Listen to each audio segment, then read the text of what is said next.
What is the meaning of it? অবিচলিত কণ্ঠস্বর এইভাবে বলে যেতে লাগলো, this is the day, this is the day. অনেক চিৎকার করে ধমকালো। নমস্কার বন্ধুরা, আজকে আপনারা শুনছেন শীর্ষেন্দু মুখোপাধ্যায় লেখা ভৌতিক কাহিনী টেলিফোনে। টেলিফোন তুললেই একটা গম্ভীর গলা শোনা যাচ্ছে, 6491 6491 6491। সকাল থেকে ডায়াল টোন নেই। টেলিফোনে হয় গন্ডগোল থাকে বটে, কিন্তু এ অভিজ্ঞতা নতুন। গলাটা খুবই যান্ত্রিক ও গম্ভীর, খুব উদাসীন। প্রদীপের কয়েকটা জরুরি টেলিফোন করার ছিল, করতে পারল না। কিন্তু কথা হলো, একটা অদ্ভুত কণ্ঠস্বর কেবল 4টে সংখ্যা উচ্চারণ করে যাচ্ছে কেন? এর কারণ কি? ঘড়ির সময় জানার জন্য বিশেষ নম্বর ডায়াল করলে একটা যান্ত্রিক কণ্ঠে সময়ের ঘোষণা শোনা যায় বটে, কিন্তু এ তো তা নয়। মিনিটে মিনিটে সময়ের ঘোষণা বদলে যায়, কিন্তু এ ঘোষণা বদলাচ্ছে না। অফিসে এসে তার স্টেনোগ্রাফারকে ডেকে টেলিফোনের ত্রুটিটা এক্সচেঞ্জে জানাতে বলেছে। তারপর কাজকর্ম নিয়ে ব্যস্ত হয়ে পড়ল। সে একটা মাল্টিন্যাশনাল কোম্পানির বড় অফিসার, বহু বছর ধরে দিল্লিতে ছিল, সম্প্রতি কলকাতায় বদলি হয়ে এসেছে। কোম্পানি তাকে বাড়ি, গাড়ি, টেলিফোন দিয়েছে। তার আগে এই পদে ছিলেন কুরুপ্পু নামে দক্ষিণ ভারতের একজন লোক। তিনি রিটায়ার করে দেশে ফিরে গিয়ে ফুলের চাষ করছেন বলে শুনেছেন প্রদীপ। খুবই দক্ষ ও অভিজ্ঞ মানুষ ছিলেন তিনি। রিটায়ার করার বয়স হলেও কোম্পানি তাকে ছাড়তে চায়নি, বরং আরো বড় পোস্ট দিয়ে ধরে রাখতে চেয়েছিল। কুরুপ্পু কিছুতেই রাজি হয়। দুপুরের লাঞ্চের আগে সে একটা পার্টিকে একটা বকেয়া বিলের জন্য তাগাদা করতে টেলিফোন তুলে ডায়ালের প্রথম নম্বরটা বোতাম টিপতেই আচমকা সেই উদাসীন, গম্ভীর, যান্ত্রিক কণ্ঠস্বর শুনতে পেল, 6491। তারপর অবশ্য কণ্ঠস্বর থেমে গেল। প্রদীপ অবাক হয়েছিল। সামলে নিয়ে বাকি নম্বর ডায়াল করতে রিং বাজলো। ও পাশে একজন ফোন ধরলো। প্রয়োজনীয় কাজ সেরে নিয়ে প্রদীপ খুব চিন্তিতভাবে অফিসের ইলেকট্রনিক টেলিফোনটার দিকে চেয়ে রইল। এই ফোনেও কণ্ঠস্বরটা এলো কি করে? এসব হচ্ছেটা কি? কলকাতার বাড়িতে প্রদীপের আত্মীয় স্বজন কেউ নেই। তার মা, বাবা, বোন, ভাই সব দিল্লিতে। সে বিয়ে করে, একা থাকে। একজন ঠিকে লোক রেঁধে দিয়ে যায়, আর ঘরদোর সাফ করা, বাসন মাজা ও কাপড় কাচার জন্য ঠিকে একজন কাজের মেয়ে আছে। তারা কেউ বাড়িতে থাকে না। আলিপুরের নির্জন অভিজাত পাড়ায় 3তলা মস্ত ফ্ল্যাটে প্রদীপ সম্পূর্ণ একা। তবু প্রদীপ হঠাৎ ফ্ল্যাটের নম্বর ডায়াল করল এবং শুনতে পেল ওপাশে রিং হচ্ছে। মাত্র 3বার রিং বাজতেই কে যেন ফোনটা ওঠালো, কিন্তু কথা বলল না। প্রদীপ বলল, হ্যালো হ্যালো। কেউ জবাব দিল না। কিছুক্ষণ পর ফোনটা কেউ আস্তে আস্তে নামিয়ে রাখল।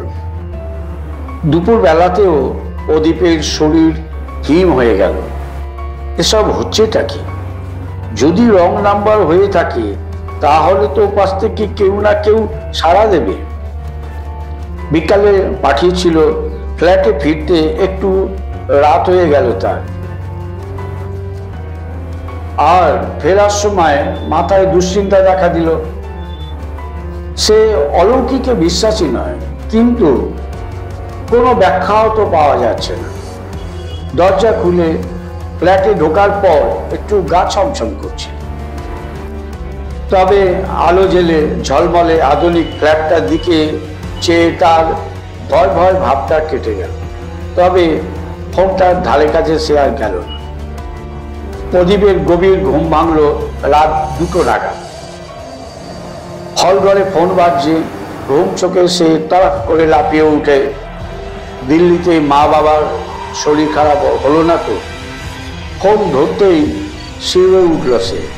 সেই যান্ত্রিক উদাসীন গম্ভীর গলা বলতে লাগলো, 6491 6491 6491। ফোনটা রেখে দিল সে। বাকি রাতটা আর ঘুম হলো না। বিছানায় এপাশ ওপাশ করে আঁকিয়ে দিল। কলকাতার টেলিফোনের ব্যবস্থা যে খুবই খারাপ তা প্রদীপ জানত। তবু সকালে ব্রেকফাস্টের সময় টেলিফোন বেজে উঠতেই প্রদীপ যখন কম্পিত বক্ষে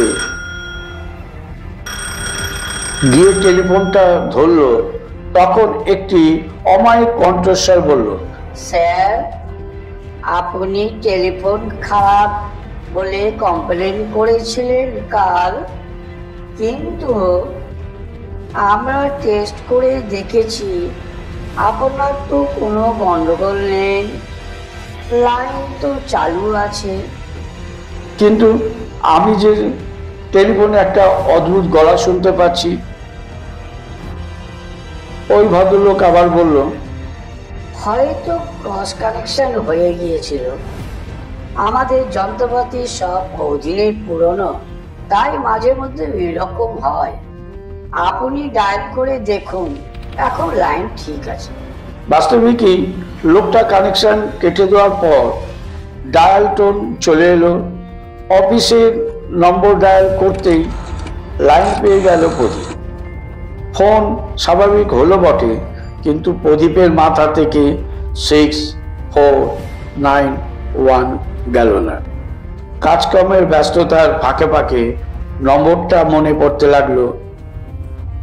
এক আধবার প্যাডের নাম্বারটা লিখেও ফেললো।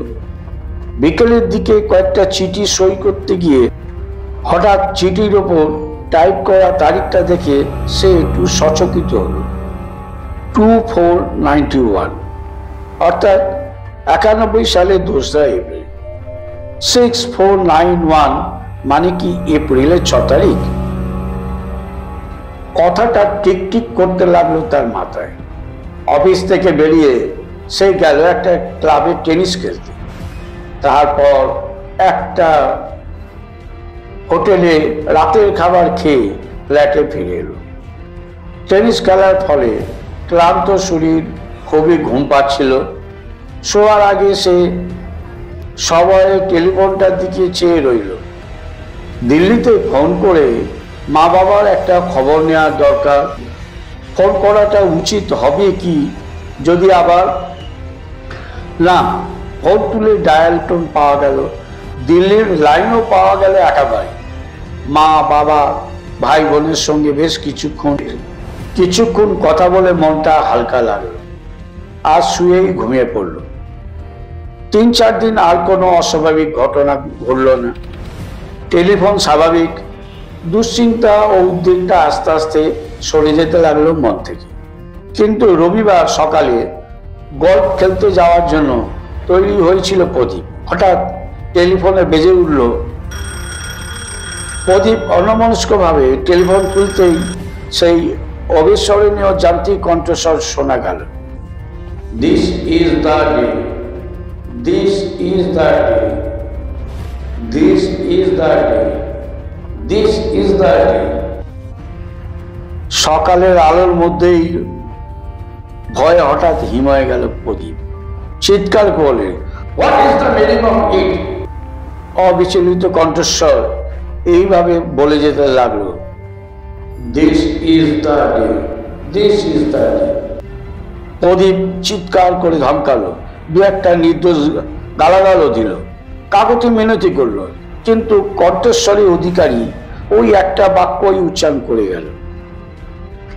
এপ্রিলের কলকাতা এমনিতেই গরম। ফোনে চেঁচামেচির পর আরো ঘেমে উঠল সে। ফোনটা রেখে কিছুক্ষণ ঝিম মেরে বসে রইল। এর মানে কি? এর মানে কি? হঠাৎ খেয়াল হলো আজ এপ্রিলের 6 তারিখ, 6491। আজকের দিনটা সম্পর্কে কোডে তাকে কিছু বলতে চেয়েছে। কি বিশেষত্ব এই দিনটা? আজ তো চমৎকার একটা দিন। আজ সারাদিন তার দারুণ প্রোগ্রাম। তাদের অফিসের সবচেয়ে বড় ক্লায়েন্ট মান্টু সিং সরকারিয়ার আমন্ত্রণে তারা আজ যাচ্ছে কলকাতার বাইরে, দিল্লি হাইওয়ের কাছে সরকারিয়ার বিশাল বাগান বাড়ি। সেখানে গল্প আর টেনিসের আয়োজন, দুপুরবেলা বিশাল লাঞ্চ, সন্ধ্যাবেলা হাই হিট, তারপর গান বাজনা হবে। একেবারে ডিনার সেরে ফেরার কথা। এমন চমৎকার মজায় ভরা দিনটা নিয়ে চিন্তা করার কি আছে? ফুরফুরে হাওয়ায় হাওড়া ব্রিজ পেরিয়ে দিল্লি রোড হয়ে সরকারিয়ার বাগান বাড়িতে পৌঁছানোর সময় দুশ্চিন্তাটা কখন উবে গেল। অনেক অতিথি জড়ো হয়েছে, হাসি হট্টগোল চলছে। গল্ফ কিট নিয়ে বেরিয়ে পড়ল প্রদীপ, এক কাপ কফি খেয়ে নিয়ে। সরকারিয়ার খামারের পাশে গল্পের বিশাল মাঠ, মাঝে মধ্যে ঝোপ জঙ্গল জলা। অনেক গল্ফ খেলোয়াড় জড়ো হয়েছে। খেলতে খেলতে সব দুশ্চিন্তা সরে গেল মাথা থেকে। বলটা একটা ঝোপ জঙ্গলের মধ্যে গিয়ে পড়েছিল। প্রদীপ বল খুঁজতে সেখানে ঢুকলো। জায়গাটা যেন অন্ধকার দুর্গম, কিন্তু জঙ্গলটা এমন জায়গায় যে গর্ত পর্যন্ত যেতে হলে ওই জঙ্গলটা পেরোতে হবে। সেই জঙ্গলের নিচু হয়ে বলটা খোঁজবার সময় আচমকা একটা দুরাগত কণ্ঠ যান্ত্রিকভাবে হঠাৎ বলে উঠল, দিস ইজ দ্য ডে।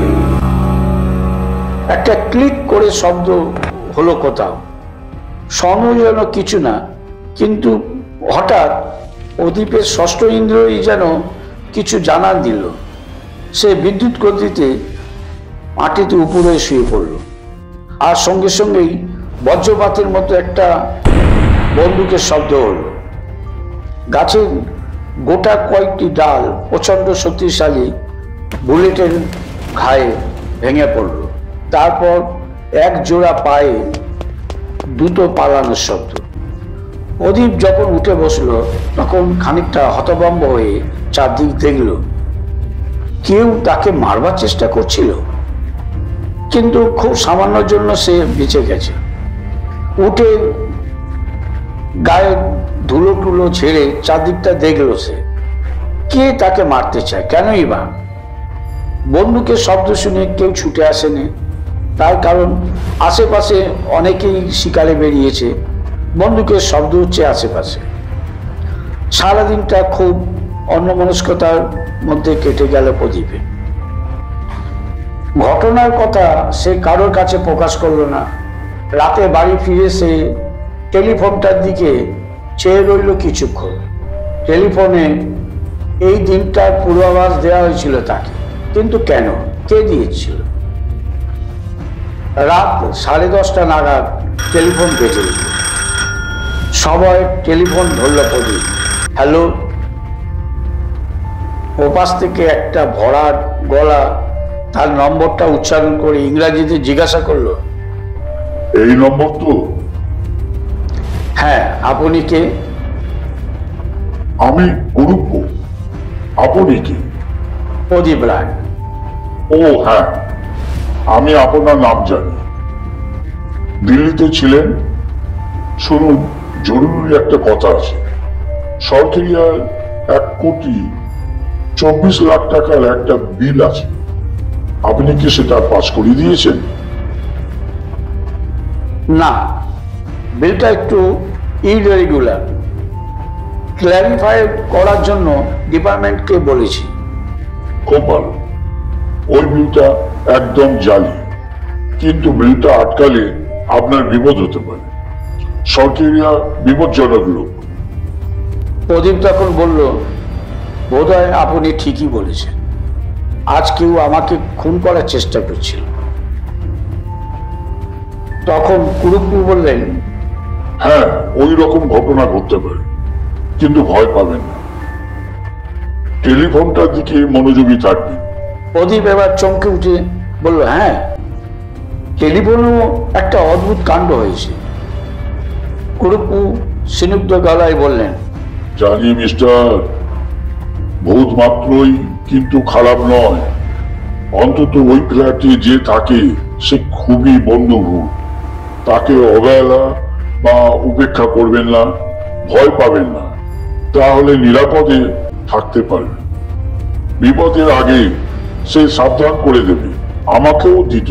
তার পরামর্শ মতোই আমি রিটায়ারমেন্টের পর তার পরামর্শেই আমি রিটায়ার করে ফুলের চাষে মন দিয়েছি।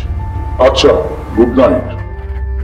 প্রদীপ হাতে স্তব্ধ টেলিফোনটার দিকে হাঁ করে চেয়ে রইল। শীর্ষেন্দু মুখোপাধ্যায়ের